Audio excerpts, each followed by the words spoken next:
Mesdames, Messieurs les rapporteurs, mes chers collègues, j'ai longtemps cherché les mots justes pour mon intervention ce soir devant vous. Nous abordons chacun ce débat avec nos convictions, notre foi, nos expériences personnelles, notre vécu, notre culture, notre propre rapport à la mort.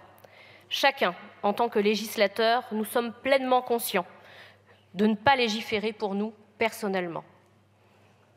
Mais pourtant, il nous est à la fois difficile, voire impossible, de ne pas nous projeter personnellement dans ce nouveau droit sur lequel nous sommes amenés à légiférer.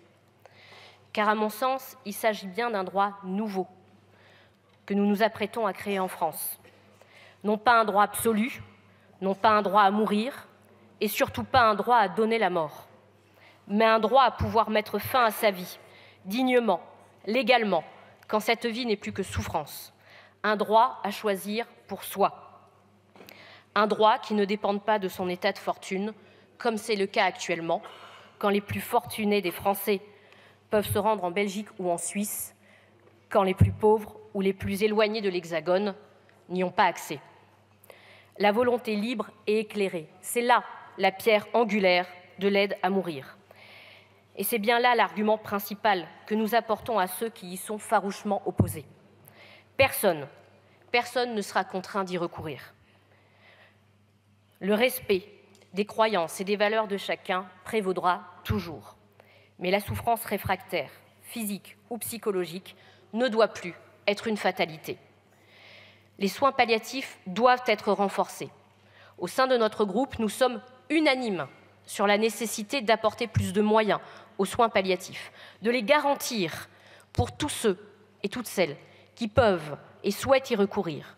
Nous pensons tous, sans exception, que les professionnels de santé doivent disposer des moyens nécessaires pour accompagner ceux qui souffrent et dont la vie touche à sa fin.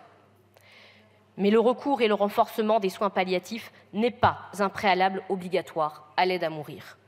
Le recours et le renforcement des soins palliatifs n'est pas la solution ultime à toutes les souffrances. L'aide à mourir ne concernera qu'une minorité. Elle ne sera pas possible pour tous. Elle sera soumise à des conditions strictes. Elle sera soumise à une procédure rigoureuse. Et ce n'est qu'ainsi que nous ne pouvons concevoir ce nouveau droit. Pour autant, nous sommes également soucieux de ne pas trop restreindre l'accès à l'aide à mourir à tel point que la loi en soit réduite à une lettre d'intention. Même les plus favorables d'entre nous avons rédigé nos amendements, je vous assure, la plume tremblante, en pesant chaque mot, en mesurant chaque condition. Nous avons déposé des amendements pour supprimer la condition de nationalité, ou encore pour revenir à la formule initiale du texte qui prenait en compte les souffrances physiques au même titre que les souffrances psychologiques. Nos débats en commission ont montré toute la difficulté du sujet. Au gré des amendements et des articles, nous avons ouvert, puis refermé les conditions de l'aide à mourir. Le texte final présente d'ailleurs quelques incohérences. Le texte issu de la commission ne parle plus que de souffrances physiques réfractaires, accompagnées éventuellement de souffrances psychologiques, reléguant ainsi celles-ci au second plan et créant une sorte de hiérarchie entre les souffrances qui ne nous semble pas acceptable. Les conditions, les délais et la procédure même de mise en œuvre de l'aide à mourir seront l'objet de difficiles débats. La possibilité pour les proches d'administrer la substance légale nous divise encore. Mais pour certains d'entre nous, il n'est pas acceptable qu'un tel droit, qu'une telle responsabilité puisse peser sur ceux qui sont censés accompagner et non pas mettre en œuvre l'aide à mourir. La possibilité d'ouvrir ce droit aux personnes atteintes de maladies neurodégénératives nous interroge aussi et nous avons déposé des amendements en ce sens, notamment en lien avec les directives anticipées. Nous devrons trouver les mots justes, les formulations qui assureront la sécurité juridique, l'équilibre délicat d'un texte qui, assurément, représente un tournant dans notre société.